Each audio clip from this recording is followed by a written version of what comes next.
जब कोई घुड़सवार घुड़सवारी करता है उस समय घोड़े की पूरी चाल उसके चाबुक पर निर्भर करती है। चाबुक को टाइट करेगा घोड़ा तेज चलेगा, अगर चाबुक को ढीला करेगा तो घोड़े की चाल कम हो जाया करेगी। अर्थात घोड़े की चाल पूरी तरह से चाबुक के ऊपर निर्भर करती है। चाबुक टाइट होगा तो घोड़े की चाल बढ़ेगी, चाबुक ढीला होगा घोड़े की चाल कम हो जाएगी। अर्थात हम कह सकते हैं घोड़े की चाल is directly proportional to the घोड़े की चाबुक की तीव्रता। लेकिन अगर इसी दौरान घोड़े को किसी पानी के अंदर चलना हो, पानी के अंदर चाबुक बढ़ाने से उसकी चाल तो बढ़ेगी, लेकिन पानी उसका रास्ता रोकेगा, इसलिए उसकी पावर लॉस होगी, शक्ति का क्षरण होगा।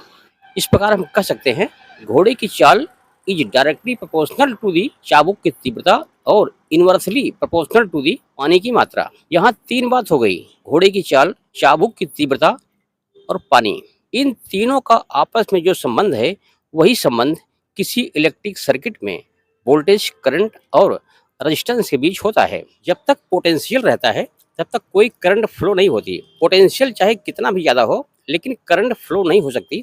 करंट फ्लो होने के लिए जरूरी है, करंट प्रवाहित होने के लिए जरूरी है कि पोटेंशियल डिफरेंस होना चाहिए। बिना पोटेंशियल डिफरेंस के करंट फ्लो नहीं हो सकती है। पोटेंशियल डिफरेंस की यूनिट होती है वोल्टेज। सामान्य बोलचाल की भाषा में हम पोटेंशियल डिफरेंस को केवल वोल्टेज बोलकर ही काम चला लेते हैं। वोल्टेज बढ़ने से करंट बढ़ता है। जब भी पोटेंशियल डिफरेंस को बढ़ाएंगे करंट बढ़ती जाएगी, पोटेंशियल डिफरेंस को कम करते जाएंगे करंट कम होती जाएगी।